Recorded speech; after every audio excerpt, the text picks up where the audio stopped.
Cassete 6, pista 11.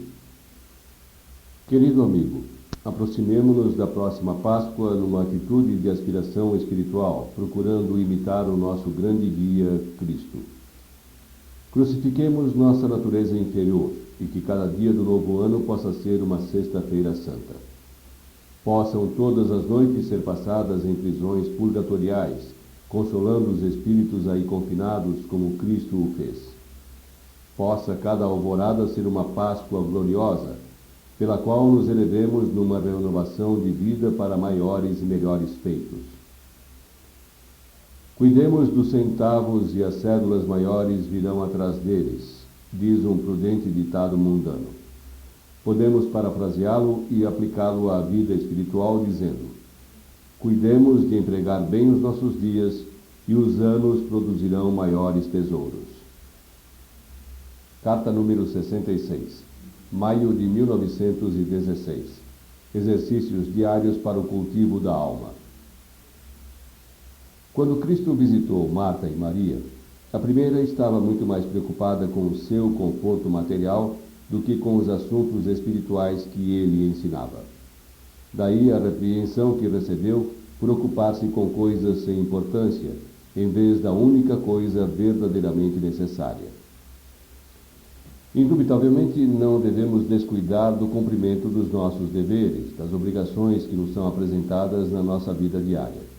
Infelizmente, muitos cometem o grande equívoco de reputar como primordiais os deveres e as tarefas materiais, pensando que o desenvolvimento espiritual pode esperar até um tempo propício em que não tenham outra coisa para fazer. Cada vez mais, as pessoas admitem que deveriam dedicar mais atenção aos assuntos espirituais, mas encontram sempre uma desculpa para não o fazer naquele momento. Os meus negócios requerem toda a minha atenção, dirá um. Tenho as horas tão contadas e o meu trabalho exige tanto de mim que não sobra tempo para mais nada, mas assim que ficar mais livre, preocupar-me-ei com os assuntos espirituais e darei mais atenção a eles. Outros alegam que têm a seu cargo seus familiares, mas tão logo cumpram suas obrigações para com eles, estarão prontos a consagrar o seu tempo ao desenvolvimento da alma. Sem dúvida, em muitos casos e até certo ponto, estas desculpas são legítimas, e aqueles que as apresentam estão se sacrificando real e verdadeiramente por alguém ou por alguma coisa. Lembro-me do caso de uma probacionista que, cheia de angústia, escreveu dizendo que os seus 2 filhinhos requeriam sempre a sua atenção quando ela pretendia fazer os seus exercícios matutinos e vespertinos. Desejava ardentemente avançar no caminho da vida superior, mas o cuidado dispensado aos seus filhos parecia um obstáculo e perguntou o que devia fazer. Cuidar dos seus filhos, naturalmente, foi o que eu lhe respondi. O sacrifício, ao substituir o desejo de seu próprio progresso pela segurança e cuidado com seus filhos, proporcionaria indiretamente um desenvolvimento de alma 1000 vezes maior que se houvesse negligenciado seus filhos em função do seu próprio interesse egoísta. Mas, por outro lado, existem muitos outros que carecem do verdadeiro vigor mental para fazer o necessário esforço. Por muito extenuante que seja o trabalho de cada um, é sempre possível dedicar algum tempo diariamente, de manhã e à noite, à espiritualidade.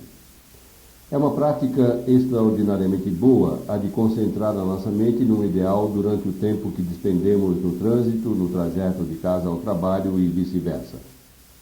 O próprio fato de existir tanto ruído e confusão que tornam o esforço de concentração mais difícil é em si mesmo uma ajuda, pois quem consegue dirigir seu pensamento para um ponto definido sob tais circunstâncias não encontrará qualquer dificuldade em obter iguais ou até melhores resultados em circunstâncias mais favoráveis. O tempo assim empregado será muito mais proveitoso do que se o utilizarmos lendo um jornal ou uma revista com assuntos que estão muito longe de ser elevados. A mente de muitas pessoas é como uma peneira. Os pensamentos escoam através dos seus cérebros como a água através da peneira. Esses pensamentos podem ser maus, bons ou indiferentes, mas estes últimos são os mais frequentes. A mente não retém suficientemente nenhum deles para poder conhecer a sua real natureza. E ainda mais, concebemos a ideia de que não podemos impedir que esses pensamentos sejam como são. Por causa disso, muitas pessoas acostumaram-se a pensar displicentemente, o que as torna incapazes de se concentrarem em qualquer assunto e aprofundá-lo. Pode ser difícil conseguir este controle do pensamento, mas aquele que o conseguir tem em suas mãos a chave mestra do êxito em qualquer caminho que empreenda. Eu recomendaria que, juntamente com esta série de lições, os estudantes refletissem com profundidade sobre o efeito oculto das emoções e reservassem diariamente alguns momentos para conseguir o controle do pensamento. Existem muitos métodos valiosos dados por vários autores. De minha parte, considero que já transmiti muitas ideias e dei vários conselhos a respeito. Reconheço que é um treino difícil, dependendo muito do temperamento de cada pessoa. Por isso, creio que os melhores resultados são obtidos quando esse treino e esse esforço são realizados individualmente. Carta número 67. Junho de 1916. Os reais heróis do mundo. Ainda que a data desta carta seja do dia 1º do mês, ela foi escrita um pouco antes, quer dizer, na véspera do Decoration Day, dia em que todos os americanos patriotas honram os heróis mortos que lutaram pela integridade da União. Refletindo sobre este assunto, ocorreu-me que parece sempre necessária uma calamidade ou uma catástrofe para que o homem se esqueça de si mesmo e atenda ao apelo de uma causa ou à necessidade daquele momento, sem considerar as consequências. Ele reage e age sempre nas guerras, terremotos, incêndios ou naufrágios. Mas por que devem ser precisos tais cataclismos para despertar a virtude do autossacrifício, quando ela é necessária todos os dias, em todas as horas, em todos os lares, lugarejos e cidades? O mundo seria bem melhor se praticássemos atos nobres diariamente, em vez de aguardarmos circunstâncias excepcionais. Pode ser nobre o morrer por uma grande causa, mas é muito mais nobre viver uma existência de desprendimento e autossacrifício consolando os outros, ajudando-os a ser melhores e mais dignos do que morrer esforçando-se por matar um semelhante. São muitos os pais que lutam anos e anos para dar a seus filhos o que eles chamam uma oportunidade na vida. São milhares e milhares de mães que labutam a vida toda em duros trabalhos para ajudar os seus filhos. Existem milhões destes heróis que permanecem ignorados, no entanto, ajudaram seus semelhantes a viver em vez de causar-lhes a morte. Não é uma anomalia que glorifiquemos um exército de homens porque mataram, mataram e mataram, enquanto aquele exército infinitamente maior, que alimentou o que há de melhor na terra, permanece esquecido na sepultura? Como seguidores de Cristo, honremos os heróis e heroínas que lutam e se dedicam aos outros durante anos e anos, prodigalizando seus cuidados em favor da infância desamparada, servindo sem vacilar em épocas de doença, ajudando desinteressadamente aos necessitados e os sem recursos. Não esperemos que esses benfeitores tenham passado para o além. Glorifiquemo-los aqui e agora. Tampouco devemos estipular um dia do ano para pagar tal tributo, mas devemos honrá-los todos os dias das nossas vidas, procurando a maneira de aliviá-los de suas cargas, imitá-los e ajudá-los em seus nobres atos. Como os encontraremos? Eles não usam uniformes nem exibem condecorações. Estão em toda parte e nós os encontraremos se os procurarmos. Quanto mais depressa ingressarmos em suas fileiras, mais depressa nos tornaremos verdadeiros servos do Mestre.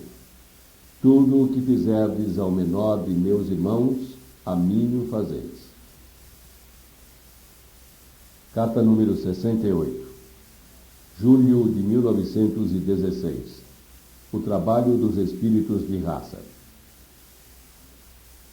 Dentro de poucos dias, celebraremos na América o glorioso 4 de julho, o dia de nossa independência, e desperdiçaremos bastante tempo útil e proveitoso que poderia ser melhor empregado em lugar de termos que demonstrar o nosso patriotismo, entre aspas. Por acontecimentos anteriores, podemos prever que haverá considerável número de acidentes e violências. É incompreensível tudo isto quando observamos o desalentador espetáculo da guerra, que já há anos zomba das lágrimas dos seres atingidos por ela. E sentimos que nenhum símbolo é realmente adequado para representar tais ocasiões dolorosas. Consideremos que, se não houvesse patriotismo, a guerra não poderia ter acontecido. Analisando a sua funesta influência, procuremos dizer como Thomas Paine: o mundo é minha pátria e fazer o bem é minha religião. Este é, segundo me parece, o evangelho que deveríamos pregar aos nossos semelhantes em qualquer país que habitemos, pois esta atitude mental será um dos fatores que irá emancipar-nos do espírito de raça, que fomenta o sentimento de patriotismo a fim de manter, por muito tempo, o seu poder sobre um determinado povo. Até certo ponto, o espírito de raça alimenta-se da guerra, pois procura eliminar as diferenças internas da nação a qual rege e reúne todos os seus habitantes coesamente para a defesa ou para a agressão contra o inimigo comum. Deste modo, vibram em harmonia para ampliar intensamente este sentimento, fortalecer o espírito de raça e, na mesma medida, retardar o advento de Cristo.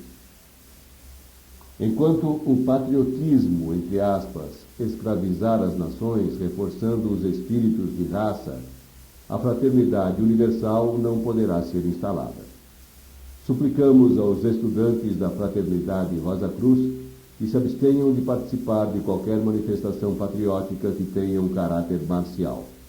Devemos praticar a fraternidade universal, nunca mencionando ou reconhecendo diferenças de nacionalidade, já que todos somos um em Cristo.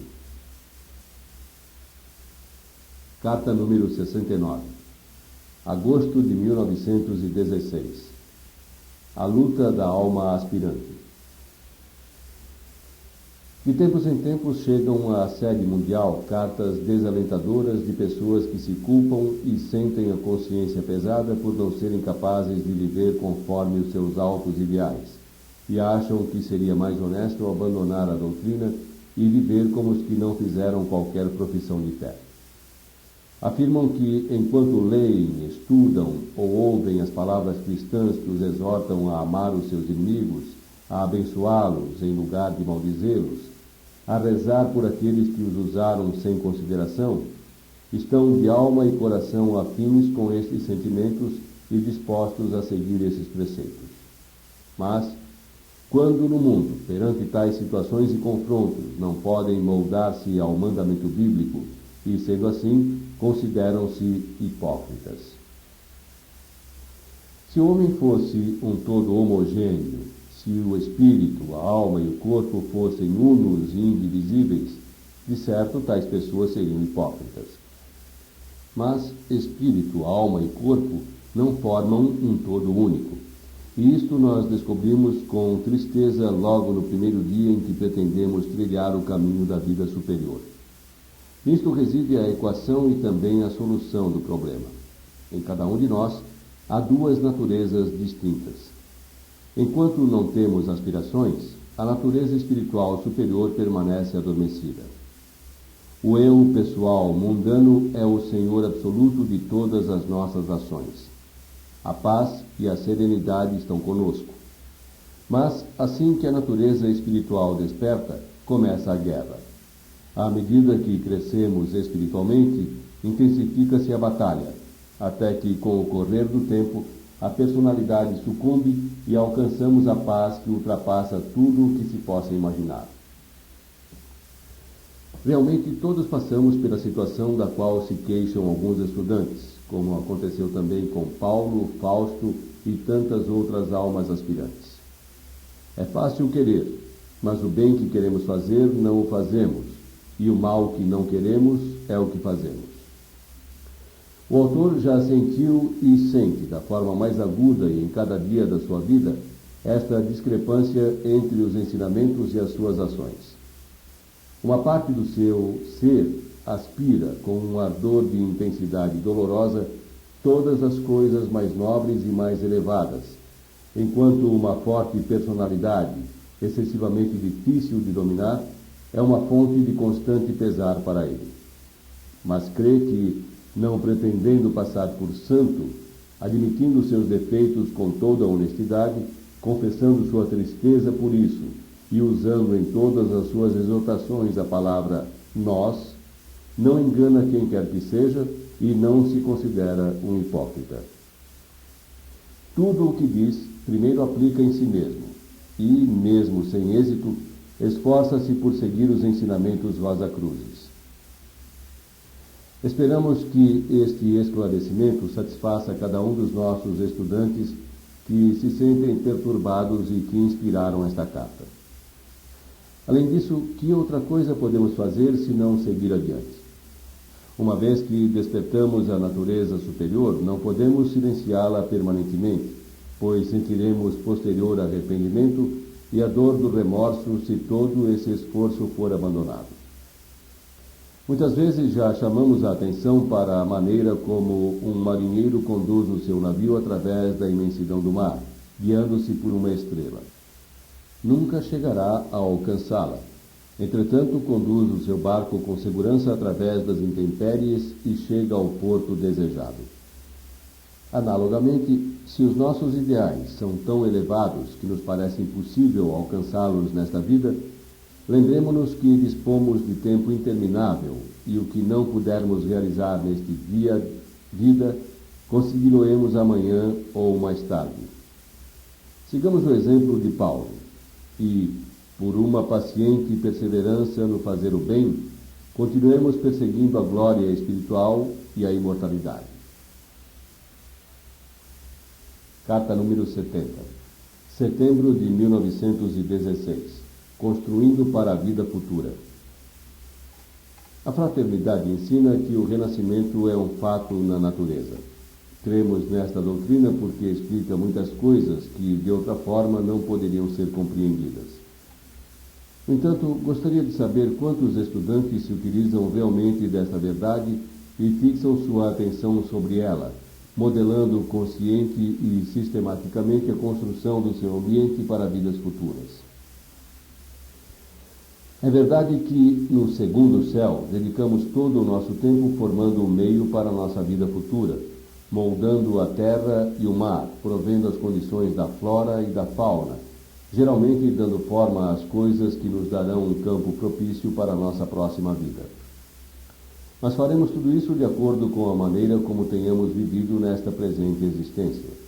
Se formos preguiçosos e negligentes, vivendo de uma maneira descuidada e fútil, é certo que, ao entrarmos no segundo céu, não estaremos preparados para formar um terreno fértil que mais tarde possamos cultivar. Assim, na nossa próxima incorporação, encontrar-nos-emos provavelmente com precários meios de existência e, sob o açoite da necessidade, aprenderemos a agir melhor. Da mesma forma acontece com as nossas qualidades morais. Quando estamos preparando um novo renascimento, só podemos introduzir em nossos novos veículos o que temos no atual. Por conseguinte, é sensato que comecemos agora essa tarefa, enquanto nossa próxima vida está ainda no estágio de moldagem. Devemos formar os nossos ideais como gostaríamos que eles fossem, elaborando o ambiente no qual almejaremos ser colocados. Em primeiro lugar, e sem dúvida alguma, estamos de acordo que os nossos corpos presentes não são como desejaríamos que fossem. Doenças de todas as espécies atormentam muitas pessoas. Algumas estão sujeitas à dor durante toda a sua existência. Ninguém consegue atravessar a vida, desde o berço até o túmulo, sem ter experimentado algum sofrimento. Por isso, cada um de nós pode imaginar-se numa existência futura provido de um corpo pleno de saúde, livre das doenças que constituem agora a nossa pior herança. Em relação às nossas faculdades morais e mentais, estamos também longe de ser perfeitos, portanto, cada um de nós deve procurar o aperfeiçoamento dessas faculdades. Percebemos que temos um espírito crítico, uma língua mordaz, um temperamento irritável, ou outras faltas que nos indispõem com os outros e tornam a vida ao nosso redor pouco agradável? Pois bem, visualizando o nosso desejo e fixando na mente o nosso próprio ideal para o futuro, conservar o equilíbrio em todas as circunstâncias, ser dóceis e comedidos no falar, atentos e afetuosos, etc., construiremos esses ideais como pensamentos forma que levaremos, já formados, dentro de nós para a próxima vida. O resultado estará de acordo com a intensidade de concentração aplicada nessas metas. Na medida em que nos esforçamos agora para cultivar e aspirar tais virtudes, nós as possuiremos, e isto se aplicará igualmente às faculdades. Se agora somos desmazelados, o desejo de manter ordem em nossa vida dará corpo a essa virtude. Carecemos do sentido de ritmo? Podemos obtê-lo no futuro se o pedirmos agora. Habilidade mecânica ou outra aptidão que seja necessária para uma experiência de vida pode ser adquirida da mesma forma. Devemos reservar um certo tempo nos intervalos dos nossos deveres para refletir e planejar para o próximo renascimento que tipo de corpo, faculdades, virtudes e ambientes desejamos ter. Quando estivermos aptos para fazer inteligentemente a nossa escolha, teremos dado um significativo passo e amplidão às nossas vidas futuras. Isto se realmente não olvidarmos o assunto. Compreendemos que a mais elevada forma de aspirar à virtude é o constante esforço em praticá-la em nossas vidas diárias. Enquanto nos esforçamos para cultivar as virtudes pela prática, é científico planejar sobre a nossa vida futura, exatamente como fazemos hoje em relação ao dia seguinte. Confio que esta ideia se enraize em cada estudante e seja consistentemente levada a uma legítima consumação. Desse modo, redundará num resultado maravilhoso sobre o nosso próprio futuro e o do mundo. Carta número 71, outubro de 1916. Descida da vida de Cristo no outono. Estamos agora no equinócio de outono, hemisfério norte, no qual o Sol físico deixa o hemisfério norte depois de haver provido as necessidades de vida para o próximo ano. A corrente espiritual que carrega em sua crista a vida que achará expressão física no ano vindouro está agora caminhando em direção à nossa terra. A metade do ano diante de nós é a parte santa do ano.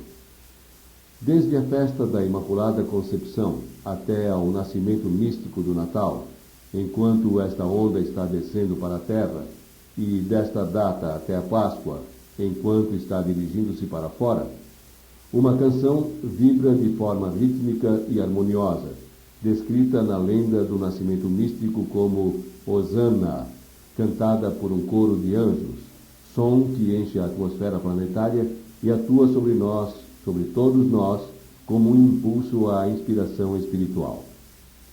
Naturalmente, isto não atua na mesma medida sobre cada pessoa, mas de acordo com seu caráter peculiar. Muitos nada sentem desta onda espiritual por causa da sua depravação, mas ela opera igualmente em, sobre e com eles, e com o tempo todos responderão a ela. Outros estão tão absorvidos pelas suas compras e vendas, seu casamento, seus amores e suas ambições, que não se apercebem dela, salvo quando está na sua máxima força, isto é, no Natal. Ainda assim, expressam-na unicamente com o espírito de sociabilidade, pois gostam de festejar e dar presentes. Uma classe mais evoluída sente esta onda de santidade desde que ela inicia sua descida. Percebe o importante efeito da sua harmonia e ritmo, favorecendo seu trabalho e diligência na direção do crescimento anímico. Beneficia-se fazendo os maiores esforços durante os meses de outono até o equinócio de primavera. É como nadar de acordo com a maré. Por esta razão, empenho-me nesta carta em chamar a atenção do leitor para este fenômeno que ocorre anualmente.